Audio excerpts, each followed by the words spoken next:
Make your choices such that they do not lead down irreversible paths that may be in error. To choose on the side of resiliency over brittleness, to make sure that there's more than one way to achieve the goal, is I would urge each of those efforts to appoint someone to be the official curmudgeon, whose job it is to repeatedly say, what else could go wrong? What have we not thought about? What are we so sure about that if we're wrong, we're really in trouble? And an officially appointed curmudgeon who is there all the time, just poking the balloon of arrogance that we all have, that we know how to manage this stuff right. I think that would be one of the funnest jobs ever.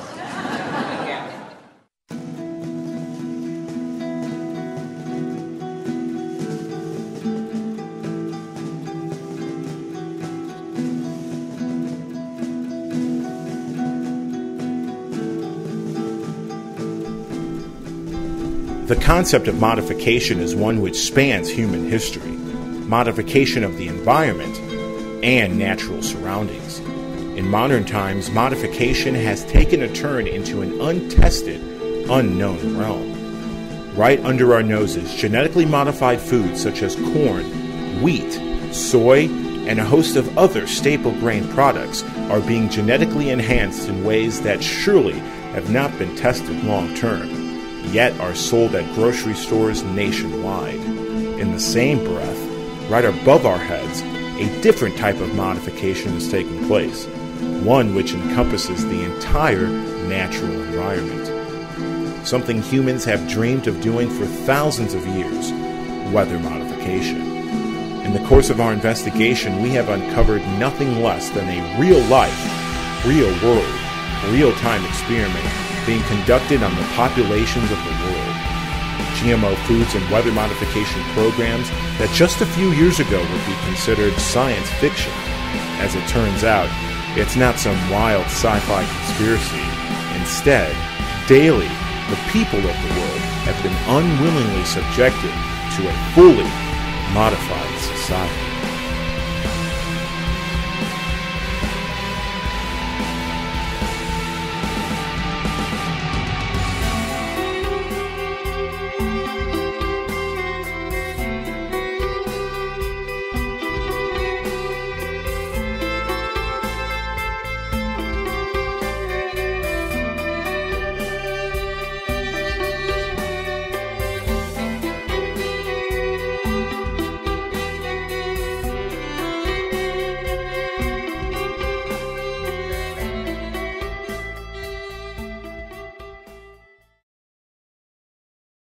Food is an essential part of survival.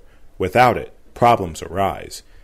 As the debate continues on how to feed the world, some see the concerns of overpopulation and climate change as the pathway to introduce genetically modified foods as a solution to our problems of an ever-changing planet. On the other side of the spectrum, a concerned citizenry advocates going back to the roots of agriculture, growing organic, stewardship of the land, and embracing modern technology to be able to provide fresh organic foods to the world. The GMO organic debate has picked up steam over the last few years, thanks to California's Proposition 37, seeking labeling of genetically modified foods. After months of debate and millions of dollars spent, Prop 37 failed, but re-energized the debate on both sides. To get a better understanding of why this issue is so important, I went back to my alma mater, Western Illinois University, and spoke to Dr. Joel Groover to better understand this debate. My name is Dr. Joel Groover. I teach in the School of Agriculture. I teach all the soil science classes as well as several conservation classes, including a class called Intro to Sustainable Agriculture and a class called Soil and Water Conservation. I think that my message isn't that everyone should become a farmer. My message is that everyone should be thoughtful about how they access the products of agriculture. Eating is something we all do every day, but there is too little thought that goes into where did that food come from? What's the human dimension dimensions that resulted in the production of that food, the transport, the processing? So that's part of the disconnect. What we see surrounding us is this vast sea of agricultural raw materials, corn and soybeans being produced. Few people can do it better than our Illinois farmers. But people don't feel an attachment to corn and soybeans. And so that's one of the reasons why there's this disconnect. We see corn and soybeans as something that is far removed from the plate, which is true. And so some of the current initiatives where mainstream agriculture is trying to reclaim a place in the public consciousness, some of it's a little misguided. When Illinois farmers say, I'm growing your food, it's really not true. And so we need to be accurate about what we're doing. We're producing raw materials, large amounts of them, more efficiently than we've ever done it before, but we do still have significant environmental problems that we're creating. We have ethical issues, to some extent today being framed more and more by people who are not directly involved in agriculture. That creates problems when people frame the issue but aren't in the issue. It's a paradox that we are faced with right now, that the understanding of agriculture is something that to some extent requires a connection to the people who do it.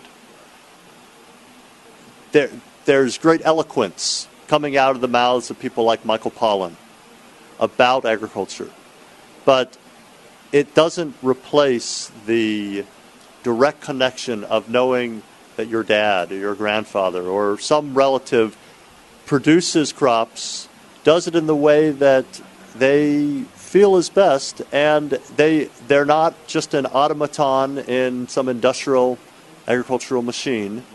They're not just a pawn of an industrial ag company like Monsanto. They're real people. They love their children. They take pride in what they do. At the same time, there are serious issues facing agriculture that should be critically examined. It's just difficult to do that critical examination if you don't understand the humanity that underlies agriculture as it's practiced today. Agriculture involves people. The cultural side of agriculture inherently has social dimensions. And people in agriculture, while they are business people, they also are people that are willing to take a level of they're willing to make sacrifices that almost no other type of producer in the world would be willing to do. People work second jobs so they can continue to be farmers. People don't work second jobs so they can continue to manufacture cars. People come back to help their families with the harvest or with the planting. People have people who have roots in agriculture have a love of the lifestyle, the culture. The current economic climate is driving agriculture towards more and more consolidation, fewer and fewer farmers, more and more decisions being made off the farm by agribusiness. More and more of the guidance that farmers receive is from people selling them inputs, so it's biased. And so this conflict between the culture of agriculture, the social side of agriculture, and the business side of agriculture is a fundamental conflict that I think a lot about. My biggest concern about genetic modification is that it's being driven by a smaller and smaller number of players. Those companies are developing genetically modified crops principally because they see it as a way to dominate the marketplace, to capture their market share. But principally what the companies have in mind is market domination. That's capitalism.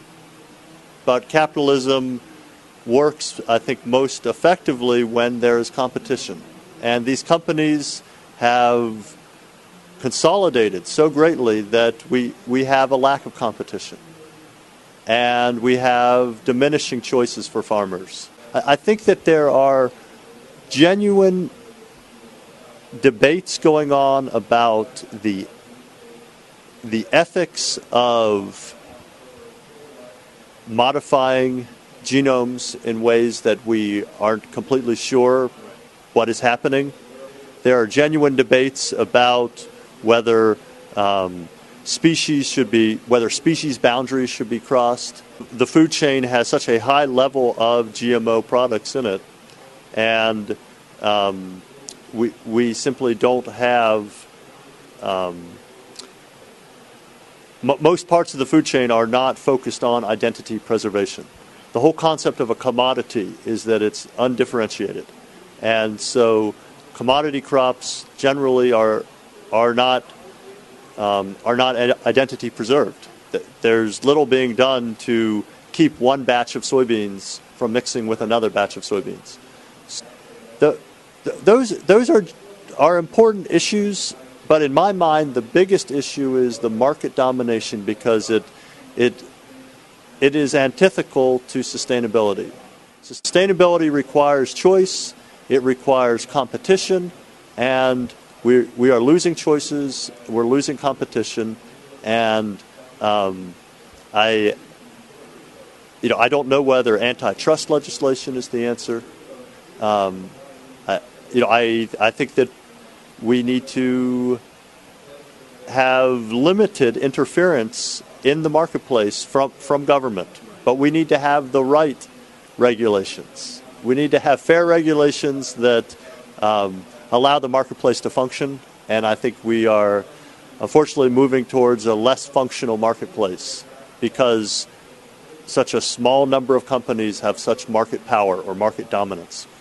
After getting a better understanding of the human connection in agriculture, I sought to learn more about GMOs.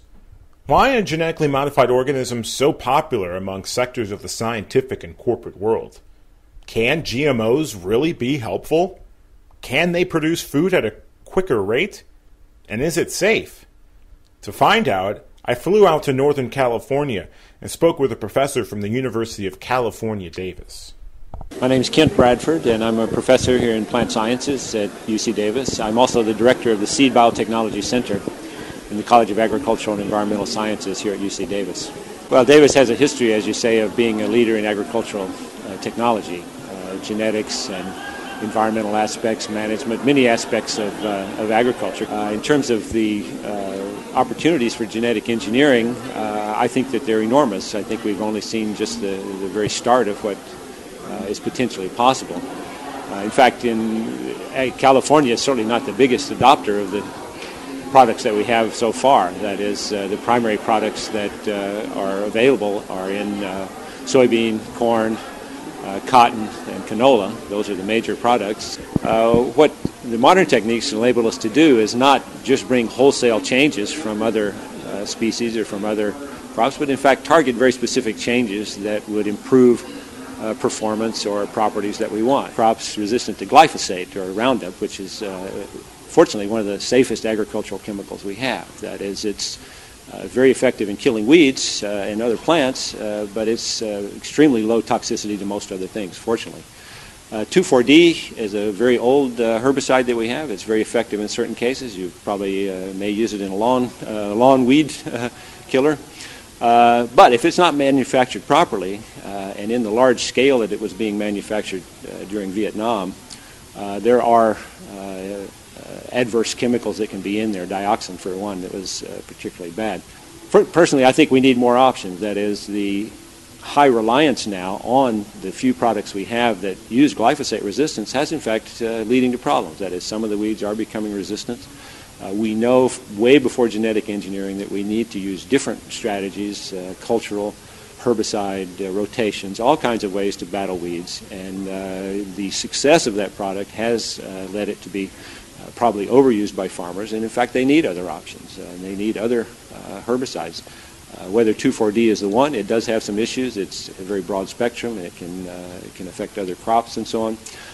In terms of public safety, all of these products are thoroughly tested by the EPA, and they're not released unless they can be used in a safe and reliable way. What we see down the pipeline are even much more important products, I think, which are those that would, for example, enhance tolerance to water stress or to the variability in water availability, to increase the total productivity, that is enhancing the photosynthetic capacity, the ability of plants to actually produce carbon or fixed carbon. Many of these achievements or scientific approaches have already been shown in proof of concept, and we just need to be working toward enhancing them and enabling them to be used. In fact, we collaborate with many companies. We're members of the Agricultural Experiment Station, whose mission is to interact with our agricultural industries, and certainly seed suppliers and input agricultural suppliers are important to that. So I would say that, in fact, my view is that those groups should, in fact, be contributing much more. That is, why should we not ask those groups who benefit from scientific and technological advances to help pay for them? And working with those companies who are the ones who are integrating new technologies into the seed is exactly where we should be. That is, the seeds are the microchips of agriculture, in a sense. That is, that's the Intel inside of agriculture, because we can embody many improvements genetically, deliver it through a seed, which means we do not have to deliver it in other ways, that is, after the fact through pesticides or fertilizers or other ways. So in fact, I think that it's the appropriate strategy that our high technology, in fact, interacts with those who will then incorporate that into varieties that are made available to farmers and enhance the overall productivity. If you walk down the cereal aisle or the packaged food aisle or many of the processed foods, you will find that a large fraction of those would contain some products made from genetically engineered foods. For example, anything that uses cornstarch, corn oil, soybean protein, and so on. That is, those commodity substrates for processed foods largely come from genetically engineered crops, because in the U.S. About 90% of those crops are genetically engineered. But if you go down the produce aisle, the vegetable aisle, and fruits, very few. A few papayas and sometimes some squash, maybe some sweet corn. That is, it's very biased in a sense that if you eat mostly out of the vegetable side of the market, you won't be getting very many genetically engineered foods. If you eat mostly from the cereals and processed food side, then you will, but not in a direct form. That is, it's only as sugar or starch or those very highly refined processed products, which in fact, because they are refined, it really doesn't matter whether they come from a genetically engineered product or not. That is, it's starch, it's sugar, it's the same product no matter where it came from. Well, drought resistance is a huge target for all agricultural developers now, I think, and breeders. We know that we will probably be seeing more drought, or at least more variable rainfall, even in the Midwest. There are some products already being introduced and tested. My understanding is that in the recent droughts that we had, in those tests, that they did show advantages, somewhere around 7% or so yield increases due to some of those products. I have a colleague at UC Davis, Eduardo Blumwald, who has developed crops that can show fairly remarkable resilience to drought. That is, they can suffer pretty extreme drought, and then when rainfalls come again, recover and go ahead and make decent yields. Certainly, anytime you have water stress, you're going to lose yield, but the key point is, do you lose everything or get 30 or 40% of the projected yield, or can you recover 60 or 70 or 80%? And this makes a huge difference, and it would make a huge difference around the world. So contrary to what many people would say about how complex that is as a trade, it certainly is. My colleague, Dr. Blumwald, has shown that, in fact, just a single gene that he's introduced into a number of crops now are holding up in the field and showing that, in fact, we can remarkably increase the resilience of crops to drought. I'm not really opposed to labeling per se. That is, organic labeling, it goes through a certification process. They've met certain criteria, and it's really a brand. I think we need to clarify labeling versus branding. That is, companies have the opportunity to brand their products in many ways. We can already brand crops or products as GM-free, for example, and there are those products in the market.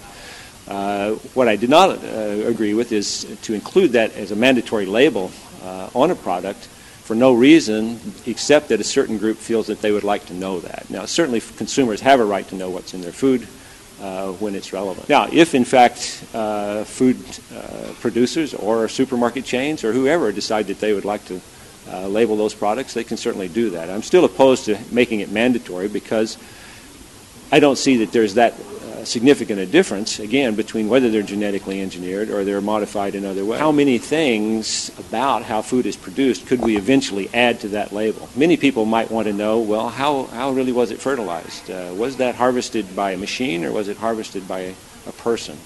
Was it union labor or was it not union labor? In other words, there's all kinds of things that certain groups might feel that they would want to know about their food. So unfortunately, yes, I believe Europe made a wrong turn early on, and unfortunately, the consequences of that are going global. That is, Europe has a lot of influence on areas such as Africa and other parts of the world that, in fact, could enormously benefit from things that genetic engineering could bring if allowed, such as drought tolerance and improvements in disease resistance and other things that should really be non-controversial. And so Europeans can afford to do what they want, but exporting their anti-GM technology around the world, I think, is inappropriate. The current status quo is causing much more damage. In other words, I'll use another analogy. What would be the morality of saying, well, we have a vaccine for the disease that you have, but we won't let you have it because there's some fraction of a possibility that some people may have a bad reaction to it. This is a fact. Every vaccine we have, some people are sensitive to it. But in 1 in a million, we're willing to take that risk. With genetic engineering, many groups are not willing to take any risk. In other words, the pure precautionary principle that many cite wants zero risk whatsoever, no matter what the consequences of not employing that technology are. So how could we not use the polio virus to stop a known problem on the possibility that sometime in the future there might be possibly some negative? I mentioned also that these are in crop plans. This kind of idea that, well, once we do it, it's a total commitment, we'll never go back, that's not true. We change varieties all the time. If it turns out that some consequence of a particular product we don't like, we just quit using it, just like we do anything else. That is, this is not a once-and-for-all thing. If we were to enable the scientists to really use this technology with proper safety concerns, of course, everything needs to be tested, but if we were enabled to use that, then we would have at least a chance of keeping up with the climate change, the population increases, and so on that are coming down the pike. We need to double food production in the next 30, 40, 50 years in the face of diminishing resources and climate change. And to tie our scientific hand behind our back in this field of food while allowing it to go forward in every other area of technology is not a future that I envision. Overall, I think the benefits greatly outweigh the potential disadvantages because so far none of those have actually materialized. As GMOs continue to cultivate onto the nation's farmland and into our grocery stores, concerned Americans worry that consumption of genetically modified organisms could pose lingering effects not only on humans, but to the soil as well. What do you have against GMOs? What concerns you the most about genetically modified organisms? What concerns me is that they take genes from bacteria and viruses and inject them into plants with unknown repercussions. These genes that have taken millions of years to develop to encode for specific proteins are being messed with on this molecular level. We have absolutely no idea what we're doing. There's no way to control it. We don't know what the repercussions are going to be. And I'm really disappointed that our generation is to blame for releasing something like this. What concerns you the most about genetically modified organisms? What concerns me the most about it is the government and Monsanto lie about the effects of GMOs. What they do to people in the mid-90s when GMOs became very prevalent, the rises of diseases, autism, diabetes, cancer, heart disease, obesity, all are a direct correlation to the rise of genetically modified organisms. What did you study in college, and what is it about drought? They say drought-resistant seeds help produce a stronger yield. It helps produce food during a drought. It would help feed the world during climate change. What do you say to that argument? As an agronomist, I'm familiar with ATRA. If you are interested in finding out the science about organic versus conventional, check out ATRA Organic. They have some scientific studies in which they showed that organic farms in Central America and South America have been able to produce a yield in whenever there's extreme climate conditions, like in hurricanes and stuff like that. You can still produce food from your organic farms, whereas your conventional farms, which have no real soil stability or environmental stability, they just collapse and they don't produce anything in these. So, and the answer to drought and acidic soil is not making crops that are resistant to that. It's adjusting our own style and listening to the earth and listening to what the earth wants to grow there. So if we have acidic soil, then we need to grow blueberries or acidic-loving crops. If we have drought, then we need to start growing plants that are more resistant to drought, like rye and oats and stuff like that, and get rid of the wheat. It needs to be more intensive for the area, micromanagement. I do not believe in altering seeds in any way possible. All seeds should be heirloom. They should not be altered in any way possible. It's been proven that Monsanto crops, when they are planted, over a period of years, their yield decreases and more fertilizer is increased. And it will be proven the same with drought-resistant seeds. And Monsanto will have certain seeds that are resistant to their herbicide sprays, so the farmers have to buy seed from them. Then they have to buy the herbicides and pesticides from them also. So it's kind of a monopoly, for one thing. There's a chemical Monsanto's been talking about, 2,4-D, which was used in Agent Orange, and they add it into their Roundup Ready Extends, and it goes into the food supply. In turn, we eat it. How damaging, from your research, are these chemicals that they put onto the soil that are supposedly trying to kill weeds? So they're in the business of death, first and foremost. That's what these chemicals do. They were originally made to be used in war, like in Vietnam, and before that World War II, and after Vietnam, when they ran out of people to sell their chemicals to for killing people or for killing plants out in Vietnam, they turned to the agriculture market, and now they're putting these chemicals on our soil. And as far as persistence goes, well, they're there forever. And there's even studies that show that the GMO genes, that as we don't know what the repercussions from those are, they're showing up in soil-borne organisms, and those things work their way up through the food chain. The chemicals they use, the pesticides and herbicides, are just extremely poisonous, and we can't help but get residue from that. And that most of the grain, the corn, is fed to livestock, and then we in turn get that residue in the meat products we buy. And basically, as these smaller organisms consume the plants that are sprayed with the herbicides and stuff like that, and those, say they're resistant and they survive, but they have contaminants now in their body, the birds then go and eat that, and the animals that eat the birds or so forth, it climbs all the way up the food chain to the humans, and these aluminum and heavy metals and toxic substances accumulate in us, especially whenever we consist our diet mainly of animals and stuff like that, which is why we need to eat more plants. Genetically altering the food I eat, to me, just sounds wrong.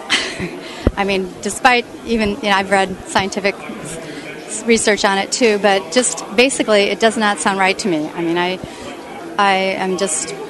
want to eat food that is fresh, local, that has not been altered with, that does not have extra chemicals, doesn't have hormones, that hasn't been genetically changed. So personally, that's just my feeling. They want to label the products that have direct GMO ingredients, but animals which are fed GMO corn and soybean, and you'll see when you buy all natural beef or chicken, it says asterisk free range and all vegetarian fed, and all that means is that they just gave that animal access to a little 4x4 area of grass, and when it says vegetarian diet, that means they just fed them GMO corn and soybeans. So really, it's no different than just straight consuming the GMO corn. It actually may be more damaging for your body because these animals that have ingested this unnatural food their immune systems are compromised, and yours can equally become compromised by consuming those animals. When Proposition 37 came up in California, you can see that the number of companies, well, it's hard to see, but the number of companies who supported that fight by donating money so that Proposition 37 would not pass. You can see there's major companies, Monsanto, of course, PepsiCo, Coca-Cola, and then some companies which I was really shocked. Cascadian Farms, R.W. Knudsen, Silk. I was really shocked to see those supposedly organic companies that did not support, going against the GMOs. And then there's a list of companies that did work towards, getting that. So you got to be careful what you buy. If you've got to buy with the companies who are doing the things that you believe in and boycotting the other companies. Why do you feel entities like the USDA or the FDA aren't doing anything? They say, oh, we want to do food safety, but in reality, they're not. Well, the FDA and the EPA and all these government organizations are pretty much run by money, let's say that first and foremost, and Clarence Thomas, who wrote the deciding decision on the Supreme Court case which gave them the right to own life, used to work for Monsanto.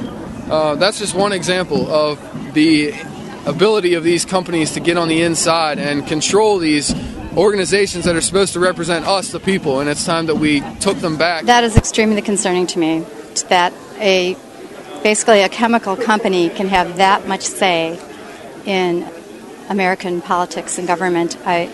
To me, it's just really alarming. You're standing right behind the White House. Why hasn't the president, why hasn't Congress done anything against Monsanto? They play the hand of, we're trying to do something on food safety. Yet, there's a lot of concerns about GMOs and very little testing done on the health effects of GMOs. Why hasn't the president, why hasn't Congress done anything to look into GMOs? Money. That's the bottom line. Money. The lobbyists are rampant in Congress. President Obama has appointed Tom Vilsack, Secretary of Agriculture, former of the year in Iowa by Monsanto. He has Michael Taylor as his food czar, who is an executive from Monsanto. He has Elena Kagan on the Supreme Court, who has written a brief in support of Monsanto. And we have Bowman versus Supreme Court going in a couple of weeks. She will not recuse herself. It's about money. They're all in this together. The public outcry has grown louder and louder over the last few years, expressing their concerns over the safety of GMOs, and more specifically, drought-resistant seeds. But are they that harmful?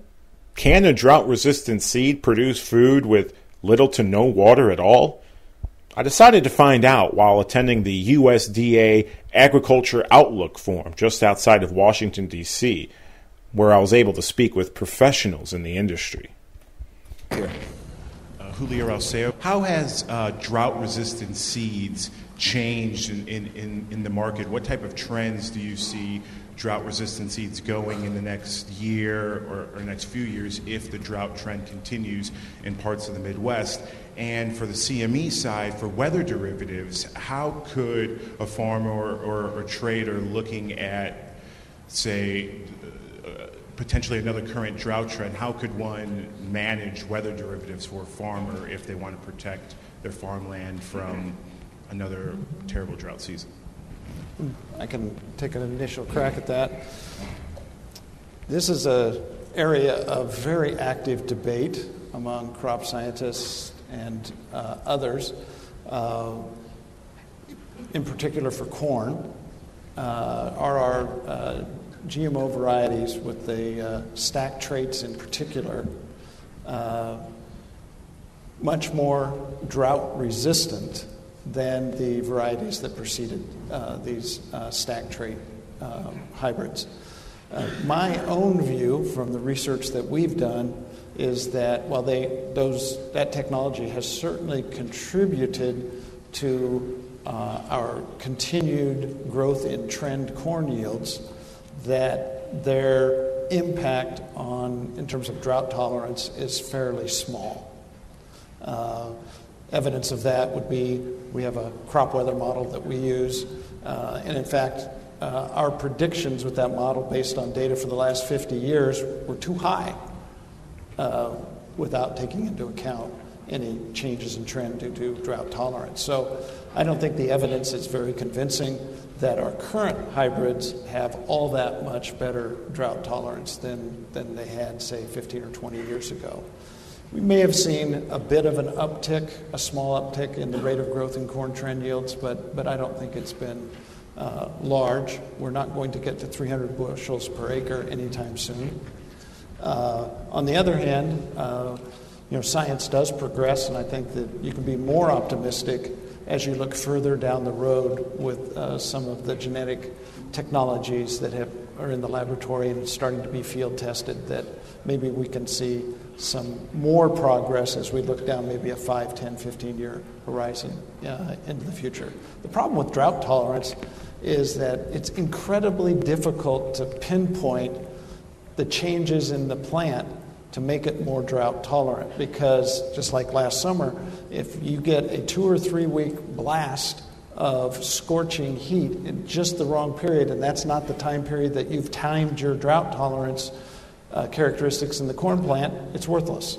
So it's very hard to make a general change in the plant genetics that will make it more drought tolerant.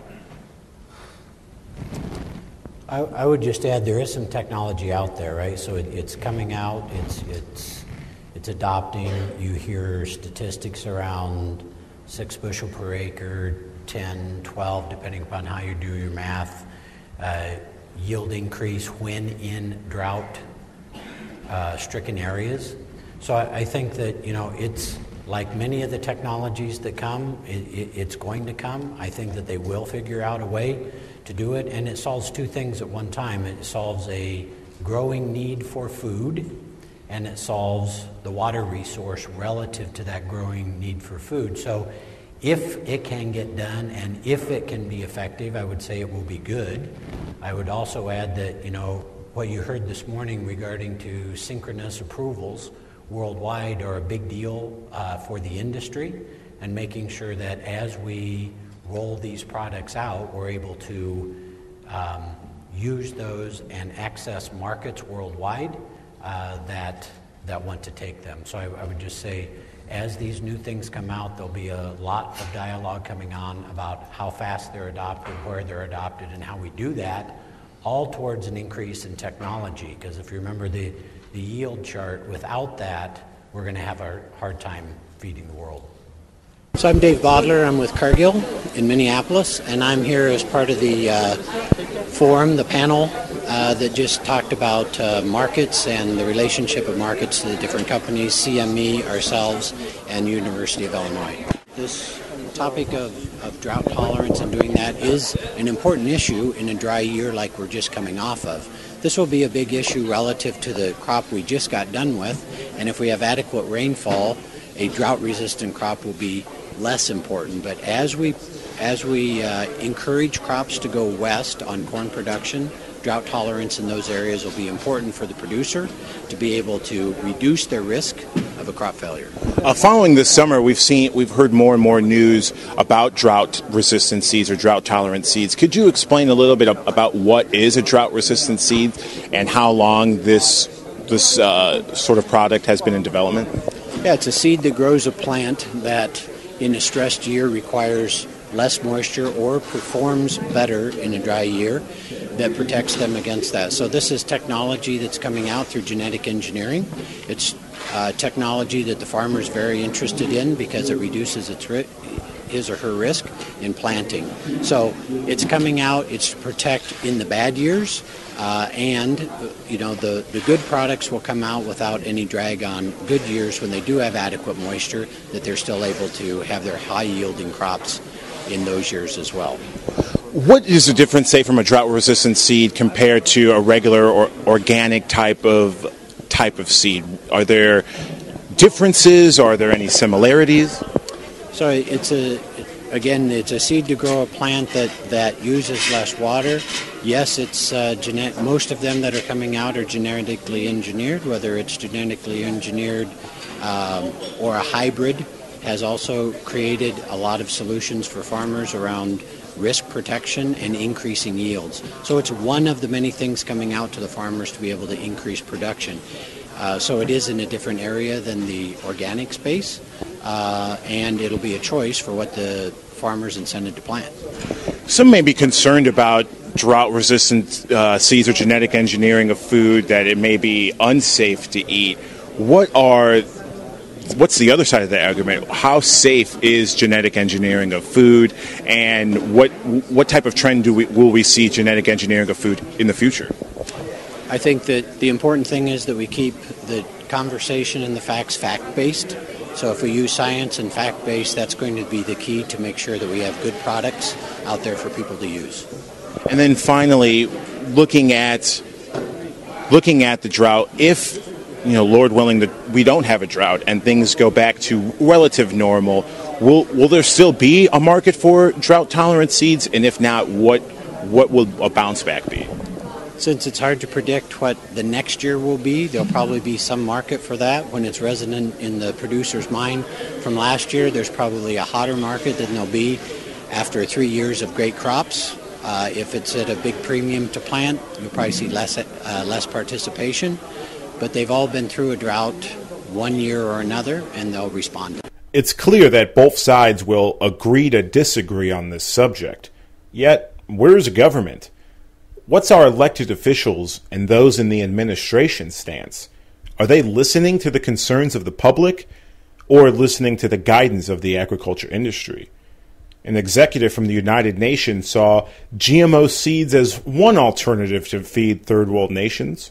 Now, there are food companies out there like Monsanto or Cargill, Pioneer, Dow, where they're actually going one step further, producing seeds for corn, soy, wheat that are resistant to drought. Do you see that as something being beneficial to help farmers, and not just here in America, but throughout the world, be able to produce food despite the drought? Yes, we need seeds which are resistant, drought resistant. We need it. But it's not the only response. It must be holistic.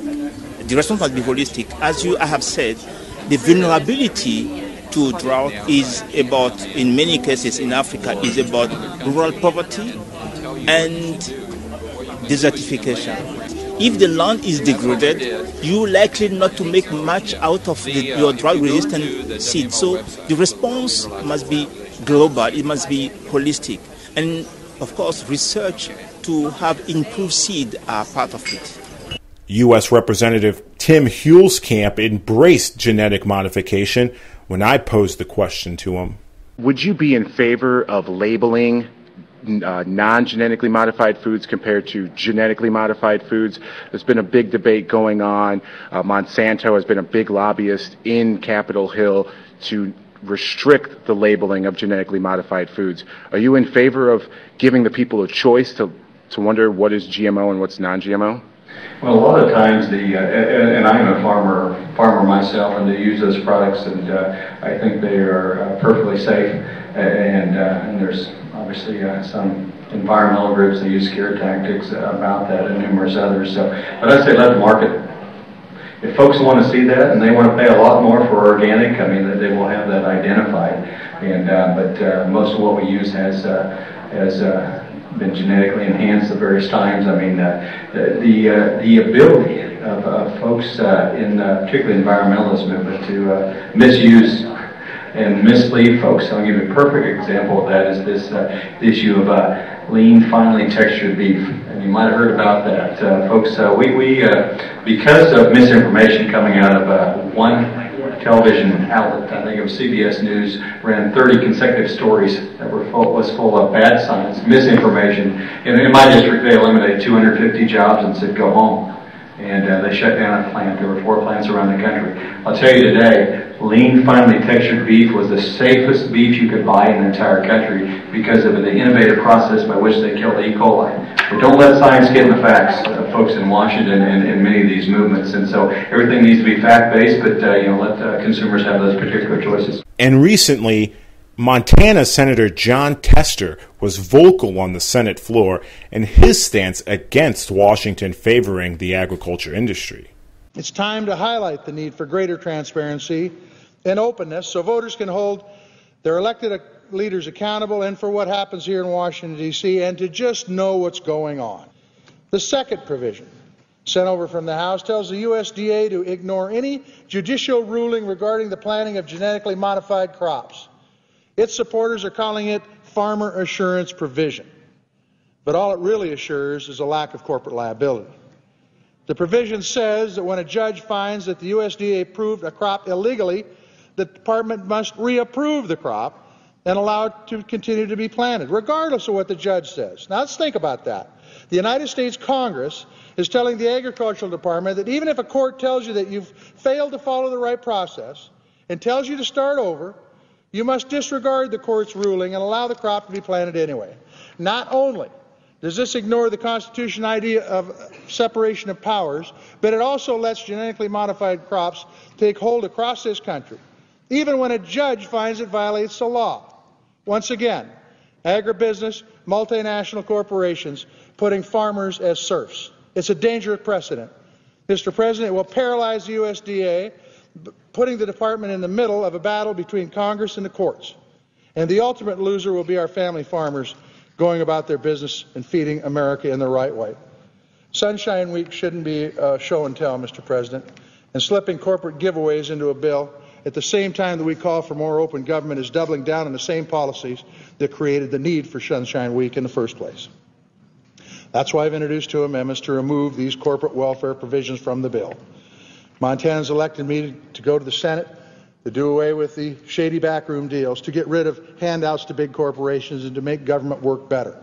We still have many challenges in front of us, and I commend the leaders of the Appropriation Committee for their commitment to working together to bring us on a plan we can vote. But these 2 provisions undermine our good work to support family farm agriculture. These provisions are giveaways, pure and simple, and will be a boon worth millions of dollars to a handful of the biggest corporations in this country. They deserve no place in this bill. We simply have got to do a better job on both policy and process. But what about USDA? Should they look into the safety issues of GMOs? Or were the activists correct and the USDA will side with the agriculture corporations?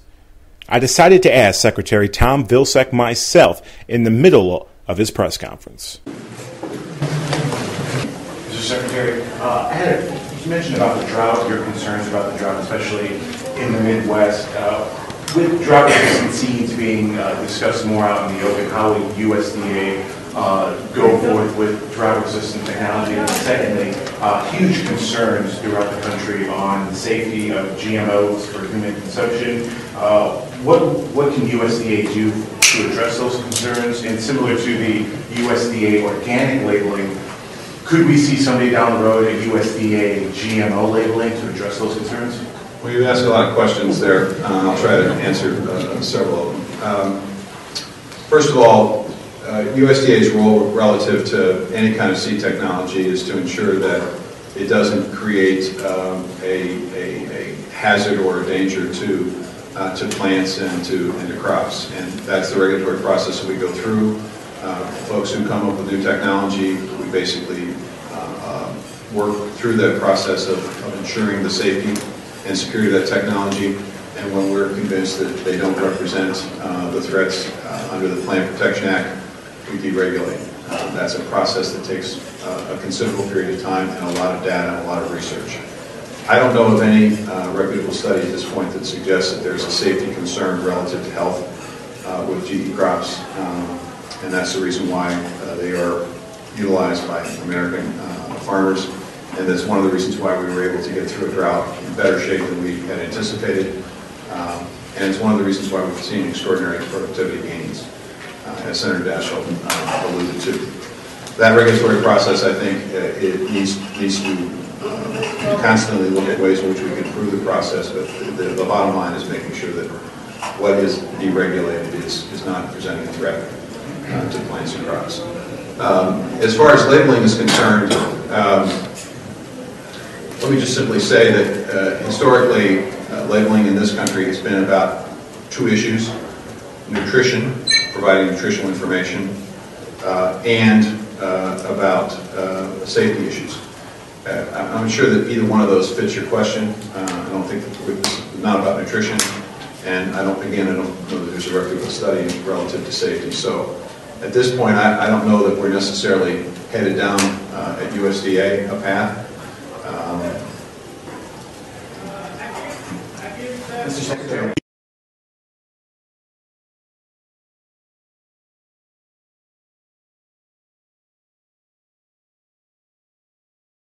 All the changes that are taking place to agriculture, to our communities, the ocean, and so forth, then we're just ignoring what science is telling us. So I will be a passionate advocate about this, but not based on ideology, based on facts, based on science. And I hope to sit with all of you and convince you this $6 trillion market is worth millions of American jobs and leadership. And we better go after it. We need proactive solutions. We need strategies to manage and mitigate climate change and the impacts of climate change. The majority has to deal with this question. It cannot be ignored. The Safe Climate Caucus has challenged the majority to a floor debate on climate change. We look forward to that opportunity. And for the sake of the Colorado River, that debate needs to happen. Yield back. Changes in the world's climate are at this point inevitable. It's already happening and affecting our communities, and we can expect these impacts to intensify and accelerate as climate continues to change. In my view, we need to accept these facts and modify our behavior to prevent these effects from becoming cumulatively catastrophic. We can make better choices now to prevent a disaster later. But looking at the likelihood of these extreme weather events, that's something domestic constituencies can relate to. Mm-hmm. They can relate to poor people waiting for aid to rebuild or recover after Sandy. There's still hundreds of thousands of people displaced from Hurricane Katrina. And people have a natural sympathy and let's do something. Let's prevent this from happening. President Obama's right up the street here, and if he takes strong executive action using his regulatory and administrative powers, that can change the equation for the polluters, where suddenly it now makes sense for them to come up to Congress and to start working with us rather than just operating by the principle of the Stonewall. The debate rages as climate change, along with genetically modified organisms, have become the hot-button environmental issues. Politicians in Washington are seeking to prevent a climate catastrophe. But is that possible? Can Congress, which has a hard time balancing its budget, save the public from climate change? One investigative reporter has zero faith. I'm Mark Morano, the publisher of Climate Depot, one of the most hated climate skeptics out there. I just won the Misinformer of the Year award by Media Matters, the global warming activists. You just mentioned you've been labeled a skeptic, Misinformer of the Year. What comes to your mind when you hear those type of things? Do you find it laughable? Do you take it as a badge of honor? Yeah, it's a sort of badge of honor. It's fun. I mean, it's silly. What they're saying essentially is if you hold the view that you're a global warming skeptic, you're a flat earther, you're akin to a Holocaust denier, and so if you go out on TV and say it, and you say it publicly, and you have a website, and you write articles, then they're like even in more horror. So they just think that you're basically an idiot, and you're a smart, intelligent person if you have the faith to believe in this modern day science. This is government, politically correct, funded science. It's not to say that every scientist is on the take or altering data, but if you study butterflies, no one's going to pay attention to you. if you're just doing studies on butterflies and their habitat. But if you do a study saying, hey, if the temperature were to rise 6 degrees by 2075 in the Northeast, what impact would that have on butterflies? Suddenly you're going to get university press releases, you're going to get media coverage, you're going to get more funding, you're going to get published in more prestigious journals, people are going to sit up and pay attention, and all you would do is come up with a range of possibilities, different temperature ranges, possible butterfly impacts. Suddenly this scientist who never studied whether CO2 impacts climate or how it impacts climate is now feeded by the global warming establishment as another scientist in the consensus, when all he was really doing was benefiting from all this money. The government throws all this money into this research. Foundations, research, all the journals, all the governments around the world, the United Nations are directing it. Suddenly all this money, and all these scientists, well, if you're going to, let's do climate. Hey, let's just study climate now. Let's get into this. This is the hot thing at the moment. Any bad things will happen with global warming. Well, guess what? Bad things happen all the time with weather. So now every time a bad thing happens, as you would expect it to do, it's further proof of their theory. There's no way to falsify the theory anymore. One scientist said it's now akin to the predictions of Nostradamus, where there's these cryptic messages. We now have the Mayan calendar. This is what it's basically like. It's the end of time with the Mayan calendar. James Hansen, NASA's lead global warming scientist, is practicing his own form of a Mayan calendar. In January 2009, he said Obama had 4 years left to save the Earth. Guess what? It expires, I believe, tomorrow, that 4 years that he gave Obama. So we have our NASA scientist issuing his own Mayan-like end-of-the-world calendar. The global warming movement picked up a lot of steam, and it seemed like there was going to be consensus on some sort of treaty at the United Nations conference in Copenhagen, Denmark. And then the events of ClimateGate, as it's now known, really derailed everything. You're in Copenhagen. What was the reaction of the entire UN conference? And number two, what did ClimateGate do back in 2009 to derail this whole movement? Yeah, I think it helped derail, because what I like to say is before ClimateGate, particularly in the U.S., people didn't buy this. I mean, it was a study by Gallup. More people believed in haunted houses than man-made global warming, 37 to 36%. If you look at what happened in Copenhagen, there was a lot of high hope. People thought we were finally going to follow up and have this new treaty and a mission eliminating. We were going to control the thermostat. This was modern world leaders getting together, talking about limiting the Earth's temperature, a verbal non-binding agreement. That's what they ended up with, to limit the Earth's temperature to no more than 2 degrees Celsius rise. Imagine, and then we laugh at witch doctors, and we laugh at the ancient people who thought they could control the weather or slaughter people to control the weather. Here we think that acts of Congress, the United Nations, can control the Earth's thermostat. So in Copenhagen, Obama showed up, strolled into a room, tried to make something happen. Then he had to hightail it out of Copenhagen because there was a huge blizzard hitting Washington, D.C., which, of course, is consistent with what they predicted, even though they never predicted blizzards and extreme cold. But, hey, any weather event's consistent because it's because they said there would be big storms and records broken. Well, records are broken all the time. Obama was actually given a large share of the blame. At that conference, there were protesters outside the conference screaming, "Obama, shame on you." They had pictures of Obama with the phrase "climate shame" on them. And so partially what happened was ClimateGate broke right before that, and it took the leaders and the political will of the leaders took a battering, because that was all over the grassroots in America, throughout Europe. It was a huge scandal, and essentially ClimateGate showed us that the upper echelon of the United Nations, the head lead scientists, were colluding to keep out studies that were inconvenient, keep out data that was inconvenient, and they were crafting a grand narrative. That's what the whole thing was about. All these UN scientists were crafting a narrative of what they wanted to say. It was preordained. They knew what they were going to say. When this science became bastardized in 1988, when the UN formed this climate panel, the IPCC, they essentially had to say CO2 impacts climate. If they failed to find that, then they fail to have a reason to exist, or fail to have a reason to even exist as an entity. So they're never going to find that. And you'll even hear the UN IPCC chairman, Rajendra Pachauri, be like Babe Ruth. He'll tell you what the next report. Just wait till the next report. It'll be so alarming, policymakers will have to act. Well, what kind of science is that, where the guy calls it out years ahead of time, what it's going to say, and then what impact they wanted to have? This is a political process masquerading as a science body. It's an insult to everyone's intelligence. The governing boards, 24 or so governing board members, politically correct with connections to politics in Washington of these big groups, National Academy of Science, American Meteorological, will go along with it in their statements. No direct vote of members, no direct input of their members. And then they're saying, hey, thousands of scientists endorse the UN. No, 24 governing board members do. If you look at surveys in the case of the American Meteorological Society, up to 75% of their members were hostile, many of them calling global warming a hoax, but yet their leaders, 24 governing board members, say they are in complete lockstep with the UN and they therefore make up the consensus.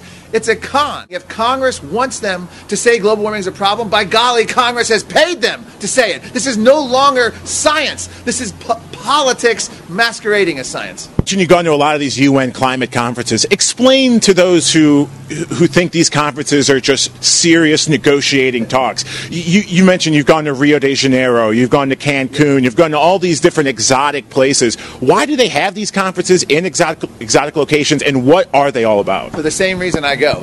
We had them in, they're having this year's in Poland. I don't think I'm going to go to Poland in December. It doesn't excite me. Now, they've had them in Cancun, they've had them in Bali, they've had them in, when I went to Kenya on the U.S. taxpayer dime, $16,000 round trip airfare business class paid for by U.S. taxpayers via the State Department. I went on a safari. I got to go to the UN conference. They go to these, when I went to Bali, paid for by the U.S. taxpayer, 5-star resort on the water in Bali, nicer than any Hawaiian resort you could imagine, or at least as nice as any Hawaiian resort.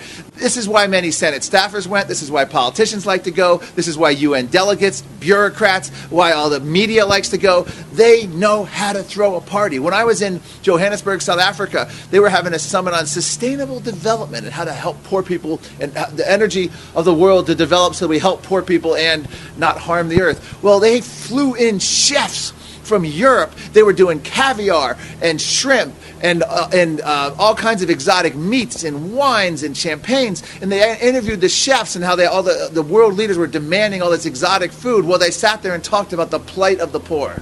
Here's what's overblown. Here's what's forgotten in all this. Is that there is climate change, if you just take it as a generic term, i.e. extreme weather events not caused by man but naturally, has always been a danger to mankind. We should always be concerned about hurricanes, tornadoes, floods, droughts. But the idea that we're causing it, the idea that our SUVs have turned into a weather machines, that we have the control knob and we can turn them up or down, or that we can pass a cap and trade or a carbon tax, and somehow, as Barbara Boxer says, we must pass the cap and trade bill or we'll have worse floods, hurricanes, and droughts. They actually believe that we can control the weather. And it's patently absurd. The bottom line is what Obama's poised to do is start regulating CO2. We inhale oxygen, exhale CO2 as a pollutant under the Clean Air Act. There's going to be lawsuits. There's going to be all kinds of delays. Congress is going to try to stop it. I don't know to what effect. In addition to that, there's talk of tax reform occurring, and as part of that, a revenue-neutral carbon tax being put in. As the Washington Post said, it will help fight global warming, and it'll bring in, I can't remember the number, $150 billion a year. You think Washington's more interested in fighting global warming through a tax or bringing in $150 billion a year? So that's, and of course, it's carbon neutral because they'll lower some other tax temporarily for a year or so. But what it ultimately means is Washington will have yet another tool in the toolbox that they'll have to tax. They'll have a carbon tax which they can raise at will. They'll have other taxes which will initially be offset, which they'll raise again, and then they'll say that somehow they're saving the planet. So those are the biggest threat: EPA regulations and a carbon tax loom.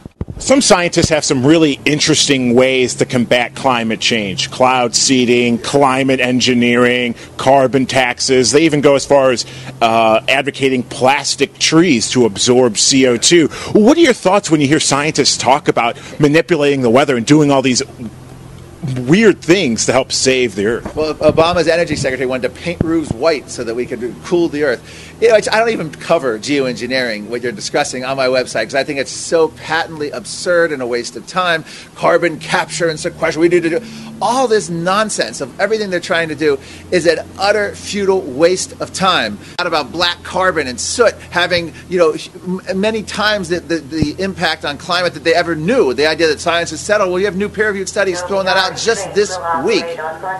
And so what happens is hundreds of factors influence climate, and the idea that CO2 is the tail that wags the dog isn't tenable in the scientific literature. How do we know that? We look at all the other factors, everything from volcanic dust to ocean cycles to the sun, the solar system, cloud feedbacks, and then you look at the past. The medieval warm period, both northern and southern hemisphere globally, was as warm or warmer than current temperatures without benefit of SUVs. So the idea that we're driving a catastrophe isn't held up in the literature. And if you look at the CO2 has been many times higher in the past, we've been cooler, and it's been many times lower, and we've been warmer. The idea that CO2 is a control knob doesn't bear out. In the discussion on how to combat climate change, one of the options discussed is a controversial proposal ripped from the pages of science fiction. The concept of deliberately interfering with the climate isn't a brand new idea. In fact, the idea of weather modification was spearheaded in the U.S. by the United States military. But is weather modification a smart idea? Should we be deliberately interfering with the Earth's climate? One woman says no. My name is Rosalind Peterson, and I'm from Mendocino County, California. And my whole life has been involved in some form or another of agriculture, crop production, from working for the Mendocino County Agricultural Department for 5 years as an agricultural technologist. Then I worked for the California Department of Agriculture, the state of California, Farm Service Agency, several in the state of California, as well as I am a certified crop loss adjuster for the state of California. I haven't worked in that capacity for many years, but it is one of the reasons that I became interested in a topic called geoengineering. Geoengineering is the large-scale manipulation of the Earth's environment, the atmosphere, the oceans, the Earth itself, in order to supposedly change or mask global warming. There are any number of schemes, from ocean iron fertilization, which hasn't worked well, all the way to plans for solar radiation management, which means putting particles or chemicals in the atmosphere to reduce the amount of direct sunlight reaching the Earth. In 2009 and 2010, the UK Parliament and the U.S. House of Representatives Science and Technology Committee met 3 times in the United States and in England, and the reason that they met was to discuss geoengineering and global geoengineering governance, and also to work together toward finding some rules for geoengineering that would be followed, probably without any public oversight, public consent, prior public notification, or any other issues that the public might need to know in order to protect the environment. How long have you been involved in doing research on geoengineering, and what made you get involved to look into this subject? I started realizing that there were atmospheric testing and other things going on in the atmosphere that were going to cause problems for agriculture, crop production, photosynthesis, and some other issues with regard to agriculture. And so in 2002, I started doing research. Geoengineering started to come onto the horizon and be spoken about in the mid-2000s, about 2004, 2005, and then more and more you'd see more articles, and finally there were these hearings by the U.S. House of Representatives. And I was concerned that the particles and chemicals, sulfur or aluminum oxide, that were being proposed by several university professors, a small clique of men who are bound and determined to conduct different kinds of atmospheric geoengineering programs without public consent or oversight, or any knowledge ahead of time of these proposals so that people can take action. And these gentlemen started to be proponents of putting particles and chemicals into the atmosphere without consideration of the effects, the negative effects. Well, one of the things about solar radiation management is that we know that when you put particles and chemicals into the atmosphere, they're going to have effect on ozone, they're going to have an effect on cloud formation, they're going to have an effect on the amount of direct sunlight reaching the Earth. And when you're talking about curing global warming, supposedly, by reducing the amount of direct sunlight reaching the Earth, we know that isn't true. The second thing is, when you reduce the amount of direct sunlight reaching the Earth, you're going to lower crop production, You're going to have incidences of lack of vitamin D because if direct sunlight doesn't come down to the earth and touch the earth, we won't absorb enough vitamin D through our skin in order to lead healthy lives and for our children to lead healthy lives. So we've got the CDC, the University of California, Berkeley, we've got Kaiser Permanente, a large health system agency, all making the statements that we're suffering now from a lack of vitamin D because of increasing cloud cover. And one form of geoengineering is caused by persistent jet contrails. And according to NASA, these contrails turn into man-made clouds. They're composed of jet fuel emissions and water vapor, which is a highly potent greenhouse gas. And the aviation impacts are reducing the amount of direct sunlight through haze and man-made cloud cover. And when you reduce the amount of direct sunlight and you increase the clouds, you not only change the climate itself, but what you do in this type of geoengineering project is that you reduce the sunlight reaching the earth, you have lower solar panel power production, you have a lowering of crop production because direct sunlight causes plants to grow healthy and strong due to the photosynthesis process. You begin to also exacerbate global warming in areas like Alaska and the Arctic because with clear skies, heat will evaporate away from the earth. But when you put in man-made cloud cover, according to NASA and Stanford University studies and other research, you are beginning to trap the heat and you make certain areas warmer, and so therefore they artificially warm. And this impacts our climate and it changes the Earth's atmosphere enough so that we're seeing the direct effect of climate change already from aviation impacts. In addition to those impacts, we have weather modification programs, about 66 of them ongoing in the United States, and about 169 ongoing worldwide. These programs change local weather conditions, they change the climate, and they're either ground-based or they use small planes in order to initiate these type of weather modification programs. Private corporations, private individuals, even myself, if I hired a weather modification company, I could enhance the snowfall somewhere, wherever I wanted. Now, California, Texas, Idaho, Colorado, Kansas, New Mexico is being impacted by weather modification programs in the country of Mexico and also from the Texas weather modification programs. A lot of states are involved, and one weather modification program can change and be implemented over 186,000 square miles. These are huge in scope and dimension. David Keith and Ken Caldiera, professors from different parts of the country, talk about using sulfur. Well, they took sulfur out of diesel fuel a couple of years ago in California because of asthma and acid rains that impacted our forests. And yet, they turn around and say, well, we could add sulfur to the atmosphere. Well, sulfur has reproductive toxicity according to the California EPA. Sulfur exacerbates asthma in children, causes acid rains, causes streams and rivers to acidify. And we're talking about putting sulfur into the atmosphere in geoengineering schemes.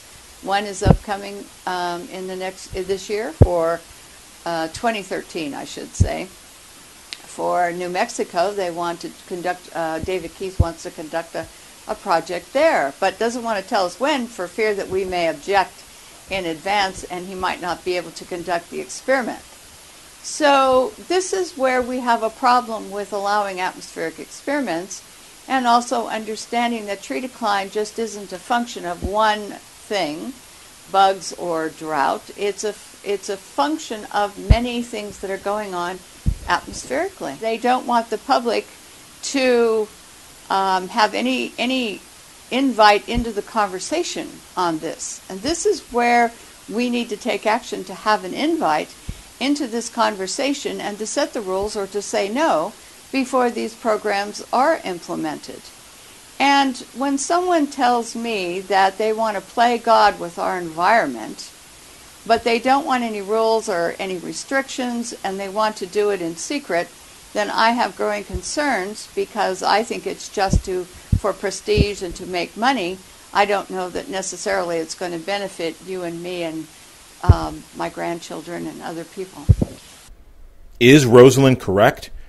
Do geoengineers want the public to be unaware of their climate-changing programs? Does geoengineering and weather modification pose a significant risk to the public and environment?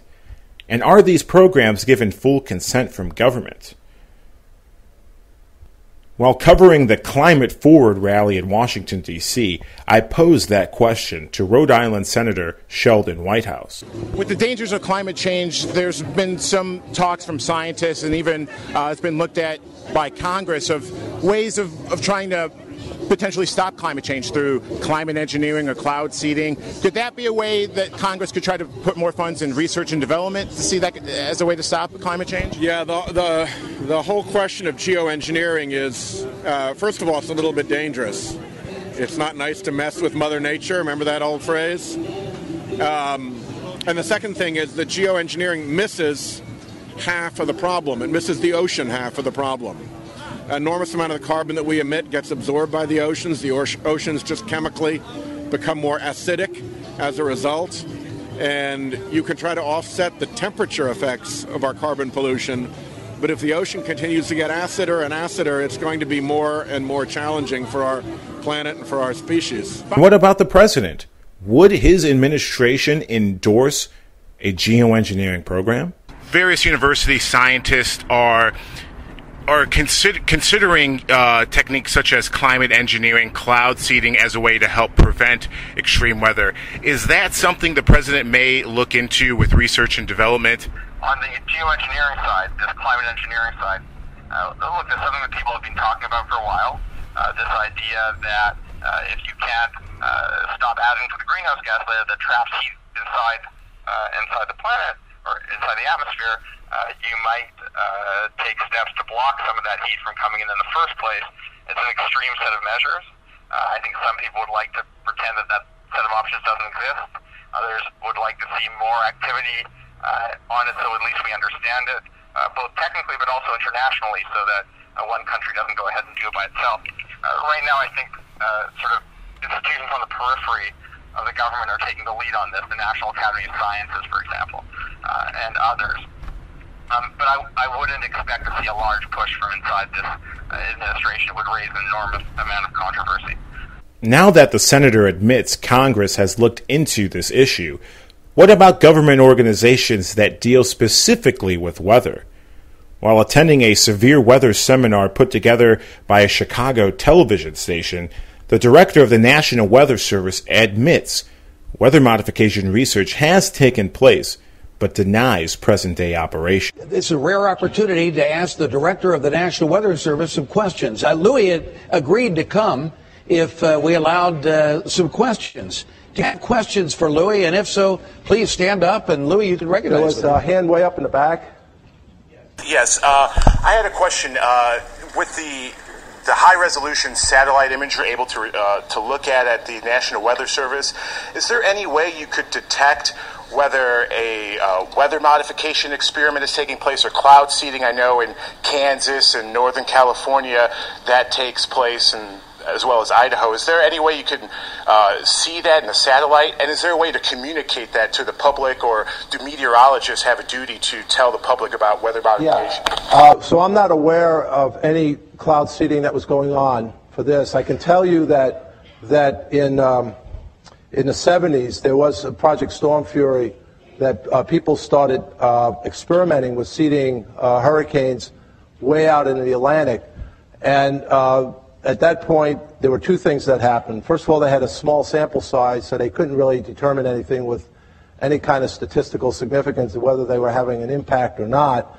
For those scientists so the second thing that happened was for those scientists who claimed they were having an impact, the areas that were subsequently impacted by those storms were ready to sue those scientists. That experiment was ended.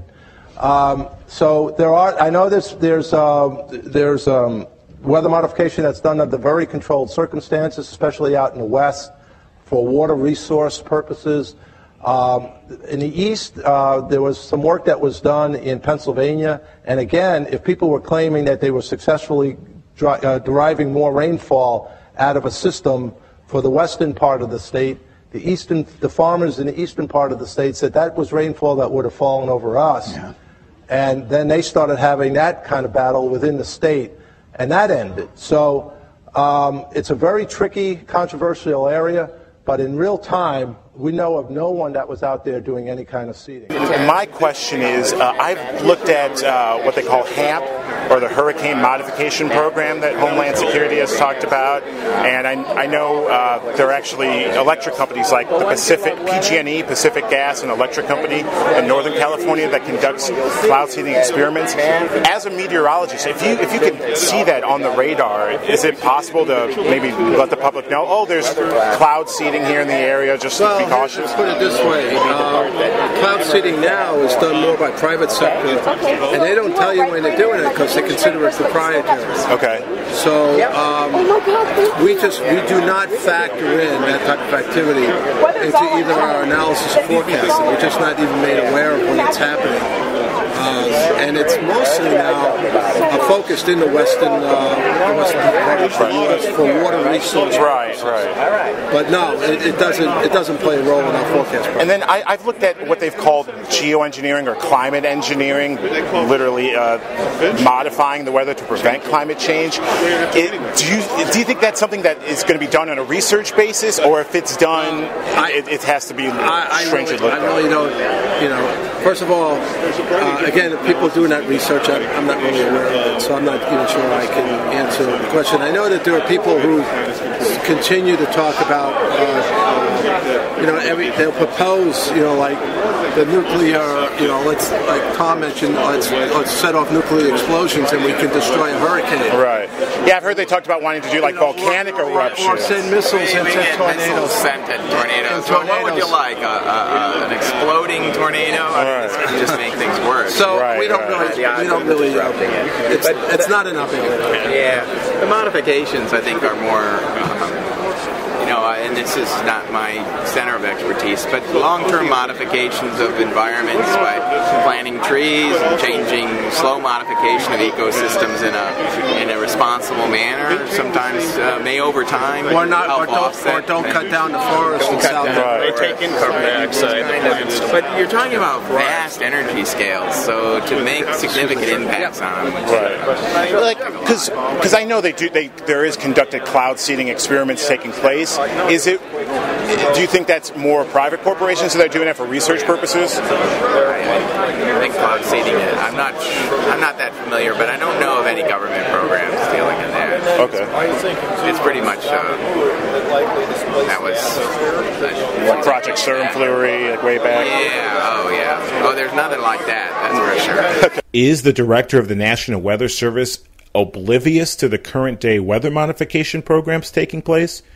Or is he covering up a program that the public should not know about?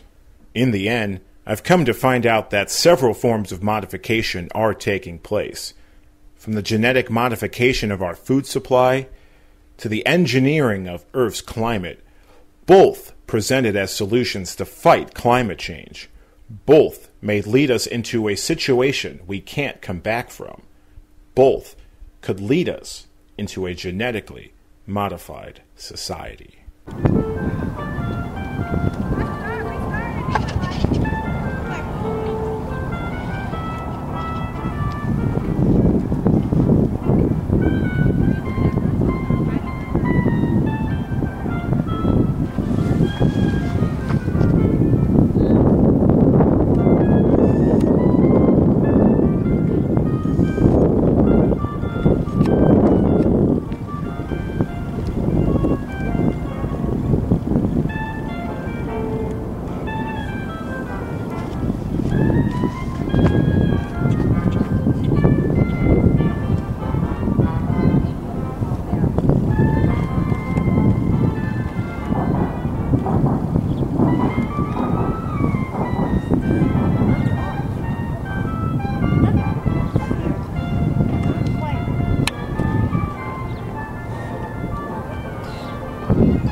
Isn't that amazing?